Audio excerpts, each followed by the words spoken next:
नमस्कार दोस्तों, आप देख रहे हैं खबर एचपी और आइए वक्त हो गया हिमाचल प्रदेश के ताज़ा और बड़ी खबरों को जानने का। बताएंगे सभी खबरें एक एक करके एवं विस्तार से। उससे पहले आप हिमाचल प्रदेश के किस जिले से न्यूज को देख रहे हैं कमेंट बॉक्स में कमेंट करें। साथ ही सभी खबरों से अपडेट रहने के लिए चैनल को भी सब्सक्राइब करें और बेल आइकन को जरूर दबाएं। तो दोस्तों चलिए शुरू करते हैं आज की पहली बड़ी खबरें। पेंशनर्स महिलाओं को 1 जुलाई से 1500, पहले चरण में 2,31,000 महिलाओं को मिलेगी राशि, अधिसूचना जारी। जब 1 जुलाई से अब पहले से ही सामाजिक न्याय एवं अधिकारिता विभाग हिमाचल प्रदेश में पेंशन प्राप्त कर रहे पेंशनर्स महिलाओं को इंदिरा गांधी सम्मान निधि योजना से 1500 रुपये मासिक प्रदान किए जाएंगे। वहीं प्रदेश सरकार की ओर से पहले चरण में हिमाचल की 2,31,000 पेंशनर्स महिलाओं को 1500 रुपये की किस्त 1 जुलाई से जारी किए जाने की अधिसूचना भी जारी कर दी गई है। हालांकि योजना के तहत हिमाचल की महिलाओं को नए आवेदन को अभी कोई रास्ता नहीं खुला है। वहीं बता दें कि पहले से ही कल्याण विभाग में चल रहे महिलाओं की विभिन्न योजनाओं की पात्र महिला आवेदन कर सकती है। वहीं इंदिरा गांधी योजना में विधवा पेंशन, दिव्यांग पेंशन, एकल नारी और सामाजिक सुरक्षा में पेंशन महिलाओं को विलय किया गया है। इसे हिमाचल प्रदेश इंदिरा गांधी सम्मान निधि योजना का नाम दिया गया है। वहीं हिमाचल प्रदेश की 2,31,000 महिलाओं को 1 जुलाई से प्रतिमाह 1500 रुपये पेंशन मिलना शुरू हो जाएगी। स्कॉलरशिप से धोना पड़ सकता है हाथ, रिमाइंडर के बाद भी आधार कार्ड अपडेट नहीं करवा रहे हैं स्कूल। जो राज्य के सरकारी स्कूलों में ऐसे छात्रों की अल्पसंख्यक और एससी वर्ग से संबंध रखते हैं, वे अपनी स्कॉलरशिप से हाथ धो सकते हैं। वही कारण यह है कि शिक्षा विभाग द्वारा बार बार रिमाइंडर भेजने के बावजूद भी इन छात्रों ने अभी तक अपने आधार कार्ड, खाता संख्या, मोबाइल नंबर आदि अपडेट नहीं किए हैं। वही शिक्षा विभाग ने इससे पहले जब रिमाइंडर भेजा था तो उसमें यह स्पष्ट निर्देश दिए गए थे कि छात्रों को हर हाल में अपने बैंक खाते अपडेट करने होंगे, अन्यथा उन्हें स्कॉलरशिप नहीं मिलेगी। लेकिन उसके बावजूद भी एससी वर्ग से संबंध रखने वाले कई छात्र ऐसे हैं जिन्होंने अपने बैंक खाते अपडेट नहीं किए हैं या तो गलत जानकारी भरी है। जल्द शुरू होगी 5,000 शिक्षकों की भर्ती, शिक्षा मंत्री बोले ग्रामीण दुर्गम क्षेत्रों में पूरी करेंगे कमी। जब शिक्षा मंत्री रोहित ठाकुर ने कहा कि शिक्षकों के 5,000 से ज्यादा पद भरने के लिए प्रक्रिया जल्द शुरू की जा रही है। इसके लिए कैबिनेट ने मंजूरी दे दी है और अब विभाग आगे की कार्रवाई पूरा करेगा। इस भर्ती से दुर्गम क्षेत्रों और ग्रामीण क्षेत्रों में भी शिक्षकों के पदों को भरा जा सकेगा। वही शिक्षा मंत्री रोहित ठाकुर बुधवार को अपने जुब्बल कोटखाई विधानसभा क्षेत्र के राजकीय वरिष्ठ माध्यमिक पाठशाला गुम्मा के विद्यालय भवन का शिलान्यास करने के अवसर पर जनसभा में बोल रहे थे। वही शिक्षा विभाग में लगभग 12,000 से अधिक पद रिक्त पड़े हुए हैं। वही शिक्षकों को ध्यान में रखते हुए प्रदेश मंत्रिमंडल ने 5,000 से अधिक अध्यापक पदों को भरने की अनुमति प्रदान की है। वहीं बता दें कि शिक्षा मंत्री ने कहा कि विधानसभा क्षेत्र में सड़कों को दुरुस्त करने के लिए भी आवश्यक कदम उठाए जाएंगे ताकि आवागमन की बेहतर सुविधा उपलब्ध हो सके। वहीं प्रदेश के दूर दराज क्षेत्रों तक गुणवत्ता युक्त शिक्षा प्रदान करना हमारी सरकार की प्राथमिकता है। 40 मेडिकल कॉलेजों की मान्यता खत्म, तय स्टैंडर्ड फॉलो न करने पर एक्शन, 100 और कॉलेजों पर खतरा। जो नेशनल मेडिकल कमीशन के तय किए गए स्टैंडर्ड का पालन नहीं करने पर पिछले 2 महीनों में देश के करीब 40 मेडिकल कॉलेज मान्यता गंवा चुके हैं। वहीं तमिलनाडु, गुजरात, असम, पंजाब, आंध्र प्रदेश, पुडुचेरी और पश्चिम बंगाल के करीब 100 और मेडिकल कॉलेजों पर भी ऐसी कार्रवाई की जा सकती है। वहीं बता दें कि एनएमसी ने 1 महीने से अधिक समय तक किए गए निरीक्षण के दौरान इन मेडिकल कॉलेजों में कई खामियां पाई है। वहीं सीसीटीवी कैमरे, आधार से जुड़ी बायोमेट्रिक्स अटेंडेंस प्रोसेस और फैकल्टी रोल में खामियां मिली है। ये कॉलेज सही कैमरा लगाने और उनके काम सहित अन्य स्टैंडर्ड फॉलो नहीं कर रहे थे। वही बायोमेट्रिक सुविधा ठीक नहीं थी। कई डिपार्टमेंट्स में फैकल्टी पोजीशन की पोस्ट खाली मिली। वह सरकारी आंकड़े के मुताबिक 2014 के बाद से मेडिकल कॉलेजों की संख्या में काफी इजाफा हुआ है। HAS एग्जाम 27 जुलाई को 14 जून तक करें आवेदन, 2 चरणों में होगी परीक्षा। जब लोक सेवा आयोग ने HAS प्रारंभिक परीक्षा की तिथि तय कर दी है। यह परीक्षा 27 जुलाई को होगी। यह परीक्षा 2 चरणों में होगी। वहीं पहली परीक्षा सुबह 10 से दोपहर 12 बजे के बीच होगी। वहीं दूसरी परीक्षा दोपहर बाद 2 बजे शाम से 4 बजे तक होनी है। इस संबंध में बुधवार को लोक सेवा आयोग की ओर से अधिसूचना जारी कर दी गई है। वहीं इसके बाद मुख्य परीक्षा यानी मेंस एग्जाम के लिए अलग से लोक सेवा आयोग तिथि निर्धारित करेगा। वहीं गौरतलब है कि हिमाचल प्रदेश लोक सेवा आयोग ने हिमाचल प्रदेश प्रशासनिक सेवा संयुक्त प्रतियोगिता परीक्षा 2023 की नोटिफिकेशन पहले ही जारी कर दी है। वहीं HPPSC की इस प्रतियोगिता परीक्षा में आवेदन करने के इच्छुक अभ्यर्थी आयोग की ऑफिशियल वेबसाइट पर जाकर आवेदन कर सकते हैं। वहीं बता दें कि इस भर्ती के लिए ऑनलाइन आवेदन प्रक्रिया 18 मई 2023 से शुरू हो चुकी है। वहीं इच्छुक अभ्यर्थी 14 जून 2023 तक आवेदन कर सकते हैं। 30 से 40 किलोमीटर प्रति घंटा की रफ्तार से अंधड़ तूफान, 3 जून तक बारिश, ओलावृष्टि। हिमाचल प्रदेश में 3 जून तक बारिश व ओलावृष्टि का अलर्ट अभी भी जारी है। ऐसे में प्रदेश के कई क्षेत्रों में बारिश व ओलावृष्टि की संभावना है। वहीं 2 जून को बारिश की संभावना है। इस दौरान 30 से 40 किलोमीटर प्रति घंटे की रफ्तार से अंधड़ चलने का भी येलो अलर्ट जारी हुआ है। वहीं मौसम विभाग के निदेशक सुरेंद्र पोल का कहना है कि प्रदेश में 4 जून तक पश्चिमी विक्षोभ सक्रिय रहने वाला है। हिमाचल कैबिनेट बैठक 6 जून को विभिन्न विभागों में खाली पदों को भरने की मिल सकती है मंजूरी। हिमाचल प्रदेश सरकार की अगली कैबिनेट बैठक 6 जून को होगी। इस बैठक में विभिन्न विभागों में भर्तियों को हरी झंडी मिलने के साथ ही कई अहम प्रस्ताव पर मुहर लगने की संभावना है। वहीं मुख्यमंत्री सुखविंदर सुक्खू ने 6 जून को कैबिनेट की बैठक बुलाई है। वही कैबिनेट की यह बैठक राज्य सचिवालय में दोपहर बाद 3 बजे होगी। इस बैठक में विभिन्न विभागों में खाली पड़े पदों को भरने को मंजूरी मिल सकती है। वहीं वन विभाग में 425 फॉरेस्ट गार्डों की भर्तियां होनी है, जिसका प्रस्ताव वित्त विभाग को भेजा गया है। वही माना जा रहा है कि इस कैबिनेट में इस प्रस्ताव को लाया जा सकता है। इसके अलावा उद्योग विभाग में भर्तियों को हरी झंडी कैबिनेट दे सकती है। वहीं उद्योग विभाग में माइनिंग गार्ड और माइनिंग इंस्पेक्टर की भर्तियां की जानी है। इनकी भर्ती से संबंधित प्रस्ताव भी इस बैठक में लाया जा सकता है। वहीं प्रदेश में कई जगह अवैध खनन हो रहा है। वहीं सीमावर्ती इलाकों में से अवैध खनन की शिकायत लगातार विभाग को मिलती रहती है। ऐसे में माइनिंग गार्ड और माइनिंग इंस्पेक्टर के पदों को भरने की मंजूरी कैबिनेट को दे सकती है। रेगुलर फ्लाइट्स के साथ शिमला एयरपोर्ट का हो विस्तारीकरण, विक्रमादित्य ने केंद्रीय मंत्री से की मुलाकात। हिमाचल प्रदेश के लोक निर्माण विभाग मंत्री विक्रमादित्य सिंह ने इन दिनों दिल्ली के दौरे पर हैं और केंद्रीय मंत्रियों से हिमाचली हितों की पैरवी कर रहे हैं। इस कड़ी में विक्रमादित्य सिंह ने केंद्रीय नागरिक उड्डयन और स्टील मंत्री ज्योतिरादित्य सिंधिया से नई दिल्ली में मुलाकात कर हिमाचल के विभिन्न मामलों पर चर्चा की और उनके मंत्रालय का सहयोग मांगा। वहीं बता दें कि विक्रमादित्य सिंह ने इस दौरान शिमला हवाई अड्डे का विस्तारीकरण और रेगुलर फ्लाइट्स की सुविधा से शिमला को जोड़ने के लिए निवेदन किया।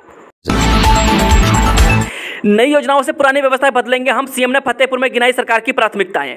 जो कांग्रेस सरकार प्रदेश में सिर्फ सत्ता के लिए नहीं बल्कि व्यवस्था परिवर्तन करने आई है और आगामी 5 वर्षों में प्रदेश का आर्थिक दृष्टि से कायाकल्प किया जाएगा ताकि प्रदेश विकास की दृष्टि से देश का अग्रणी राज्य बने। वही कांग्रेस सरकार पिछले 40 वर्षों की व्यवस्था बदलने जा रही है और इसके लिए योजनाएं बनाई जा रही है ताकि लोग आर्थिक रूप से समृद्ध बने। यह बात मुख्यमंत्री सुखविंदर सुक्खू ने बुधवार को फतेहपुर हल्के के दौरान कही।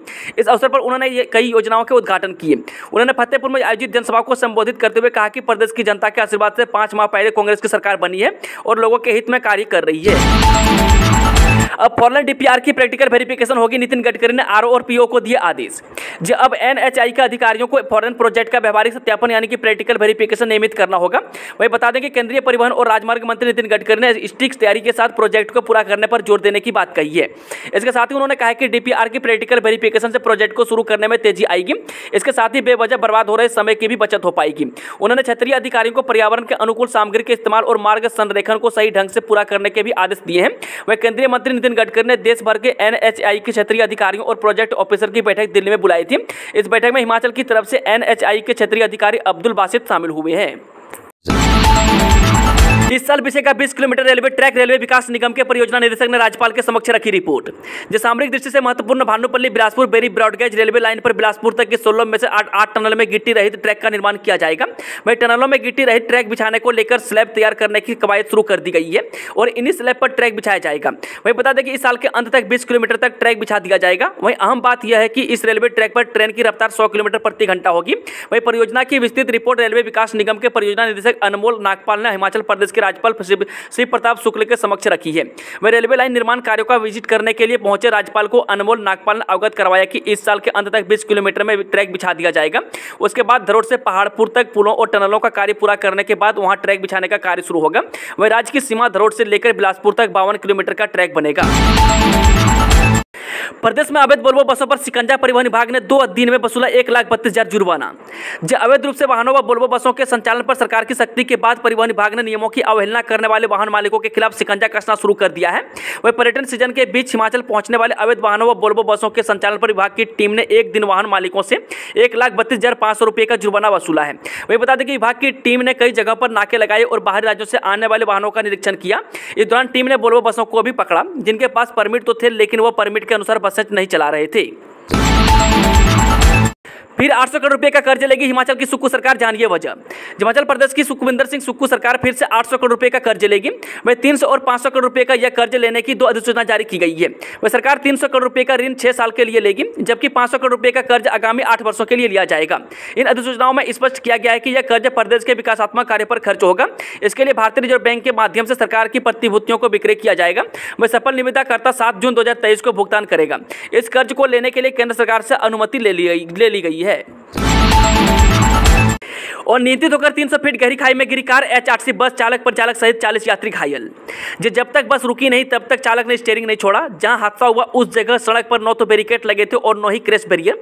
वहीं बस को खाई में जाते देख तुरंत आसपास के लोगों ने वहां पहुंचकर घायलों को बस से बाहर निकाला और पुलिस को सूचना दी। वहीं पुलिस और एम्बुलेंस मौके पर पहुंची और घायलों को करसोग अस्पताल पहुंचाया। वहीं प्रशासन की तरफ से शिमला रेफर किए गए घायलों को फौरी तौर पर 5-5 हजार रुपये की राहत राशि जारी की गई है। वहीं एसपी मंडी सौम्या शिवन ने बताया कि हादसे के कारणों की जांच की जा रही है। एचआरटीसी के चालकों और परिचालकों के ओवरटाइम रात्रि भत्ते के लिए 4 करोड़ 50 लाख रुपए जारी। जब मुख्यमंत्री सुखविंदर सुक्खू ने गुरुवार को शिमला में कहा कि राज्य सरकार ने हिमाचल पथ परिवहन निगम यानी कि एचआरटीसी के चालकों और परिचालकों को ओवरटाइम और रात्रि भत्ते के भुगतान के लिए 4 करोड़ 50 लाख रुपए जारी कर दिए हैं। उन्होंने कहा कि पिछले लगभग 3 वर्षों से एचआरटीसी के चालकों और परिचालकों को उनके भत्तों का भुगतान नहीं किया गया था। वहीं वर्तमान प्रदेश सरकार ने यह राशि आवंटित कर अपने वायदों को पूरा करने की प्रतिबद्धता निभाई है। वहीं अधिकारियों के साथ बैठक के बाद सुखविंदर सिंह सुक्खू ने कहा कि एचआरटीसी के विभिन्न कर्मचारी संघों के प्रतिनिधियों ने पिछले माह उनसे बैठकर उनकी मांगों, विशेष रूप से ओवरटाइम और रात्रि भत्ते के भुगतान पर चर्चा की थी। हिमाचल में बैच वाइज आधार पर नियुक्त हुए 57 टीजीटी कुछ को 3 से 4 साल तक मिली नौकरी। जब प्रदेश सरकार ने बैच वाइज आधार पर 57 टीजीटी नियुक्त कर दिए हैं, वह प्राथमिक शिक्षा निदेशालय ने वीरवार को इस बाबत अधिसूचना जारी की। वह कुल 57 शिक्षकों में से 12 पूर्व सैनिक कोटे से नियुक्त किए गए हैं। वहीं अनुबंध आधार पर नियुक्त किए गए शिक्षकों को प्रतिमाह 22,860 रुपये का वेतन मिलेगा। वहीं नवनियुक्त शिक्षकों को 15 दिनों के भीतर स्कूलों में पद ग्रहण करने के निर्देश दिए गए हैं। वहीं तय सीमा में पद ग्रहण नहीं करने की स्थिति में नियुक्ति को रद्द माना जाएगा। वहीं नवनियुक्त शिक्षकों में से कुछ को सिर्फ 3 से 4 वर्ष के लिए ही नौकरी करने का मौका मिला है। मैं बता दें कि बैच वाइज भर्ती से नौकरी प्राप्त करने वाले कुछ शिक्षकों की आयु 3 से 4 वर्ष बाद 58 हो जाएगी। वहीं 1968, 1970, 1971 और 1972 वर्ष में जन्म लेने वालों का अब टीजीटी की बैच वाइज भर्ती में नंबर आया है। इन शिक्षकों को पुरानी पेंशन का लाभ नहीं मिलेगा। वहीं सरकार की ओर से न्यूनतम 10 वर्ष का सेवाकाल पूरा करने वाले कर्मचारियों को भी ओपीएस देने का फैसला लिया गया है। अटल मेडिकल यूनिवर्सिटी एमबीबीएस प्रथम वर्ष की सप्लीमेंट्री परीक्षा का रिजल्ट घोषित। एमबीबीएस प्रथम वर्ष की सप्लीमेंट्री परीक्षा का परिणाम घोषित कर दिया गया है। यह परीक्षा अप्रैल में हुई थी। वह 86 अभ्यर्थियों में से 70 ने परीक्षा पास की है। वह 16 परीक्षार्थी रीअपियर हुए हैं। इन्हें दोबारा से परीक्षा देनी होगी। वहीं 8 परीक्षार्थी ह्यूमन एनाटॉमी, 4 फिजियोलॉजी और 4 बायोकेमिस्ट्री में रीअपियर हुए हैं। वहीं अटल मेडिकल एंड रिसर्च विश्वविद्यालय नेरचौक ने सप्लीमेंट्री की यह परीक्षा अप्रैल में करवाई थी। हिमाचल के Rajiv Gandhi day boarding school में पढ़ाया जाएगा सीबीएसई पाठ्यक्रम। हिमाचल प्रदेश के हर विधानसभा क्षेत्र में बनाए जाने वाले Rajiv Gandhi day boarding school में सीबीएसई का पाठ्यक्रम पढ़ाया जाएगा। वह पहले चरण में 18 माह के भीतर प्री नर्सरी से 5वीं कक्षा में ब्लॉक तैयार किए जाएंगे। वह मुख्यमंत्री सुखविंदर सुक्खू ने शिक्षा विभाग के अधिकारियों को राजीव गांधी डे बोर्डिंग स्कूलों का निर्माण जल्द करने के निर्देश दिए हैं। वह राजीव गांधी डे बोर्डिंग स्कूलों में प्री प्राइमरी से 12वीं कक्षा तक लगभग 900 से 1000 छात्रों को समायोजित करने की क्षमता होगी। इन स्कूलों में हाईटेक स्मार्ट क्लासरूम, खेल के मैदान, indoor stadium, swimming pool, museum room सहित अनेक सुविधाएं उपलब्ध होंगी। स्कूलों में मिड डे मील का मेन्यू जारी, हर रोज मिलेगा पौष्टिक भोजन। जी हिमाचल प्रदेश के सरकारी स्कूलों में पहली से 8वीं कक्षा तक मिलने वाले मिड डे मील को लेकर पूरे महीने की व्यंजन सूची जारी की गई है। अब स्कूल में प्रतिदिन मिड डे मील तैयार करना होगा। इसमें बच्चों को चावल के साथ अलग अलग प्रकार की दालें और सब्जियां परोसनी होगी। इससे बच्चों को हर रोज अलग अलग तरह का पौष्टिक भोजन मिलेगा। वह जानकारी के अनुसार प्रदेश भर में करीब 10,000 प्राथमिक और 2,000 माध्यमिक स्कूल हैं। वह प्राथमिक स्कूलों में 2.5 लाख के आसपास और माध्यमिक स्कूलों में करीब 50,000 बच्चे पढ़ाई करते हैं। इन स्कूलों में अभी तक मिड डे मील तैयार करने को लेकर कोई विशेष निर्देश नहीं रहे। वहीं स्कूलों में ज्यादातर नमकीन और मीठे चावल, खिचड़ी और साथ में स्कूल प्रबंधक अपने स्तर पर कोई सब्जी तैयार करते हैं। वहीं अब शिक्षा निदेशालय प्रारंभिक शिक्षा की ओर से पूरे माह में किस दिन खाने में क्या तैयार होना है, इसकी सूची तैयार की गई है। चलिए वो चलता आज की आखिरी खबर। लोकसभा चुनाव के लिए सुगबुगाहट तेज, मंडी सीट से जयराम ठाकुर भी हो सकते हैं प्रत्याशी। जिस साल भर में प्रस्तावित लोकसभा चुनाव के लिए हिमाचल प्रदेश में सुगबुगाहट बढ़ गई है, वह राजनीतिक दलों ने संभावित प्रत्याशियों पर अभी से माथापच्ची शुरू कर दी है। वे बता दें कि सियासी विशेषज्ञ भी इस संबंध में पहेलियां बुझ रहे हैं कि कौन किस संसदीय क्षेत्र से प्रत्याशी होगा। इन जानकारियों के अनुसार आपको बता दें कि भाजपा का केंद्रीय नेतृत्व तो इस विकल्प पर भी सोच रहा है कि मंडी लोकसभा सीट से पूर्व मुख्यमंत्री जयराम ठाकुर भी प्रत्याशी हो सकते हैं। अगर इस सीट को वापस मोदी की झोली में डालना है तो इससे अच्छा प्रयोग नहीं हो सकता है। वह जयराम के जीतने और दिल्ली में भाजपा के फिर से सत्ता में आने के बाद एक और केंद्रीय मंत्री का भी हिमाचल को तोहफा मिल सकता है। दोस्तों आज की खबरों का सिलसिला समाप्त होता है। अगर जानकारी पसंद आई तो वीडियो को लाइक, शेयर, चैनल को सब्सक्राइब जरूर करें और कमेंट बॉक्स में कमेंट करके बताएं कि आप न्यूज़ को किस जिले पंचायत से देख रहे हैं और साथ ही अपने अपने क्षेत्र की समस्याओं को कमेंट बॉक्स में जरूर लिखें।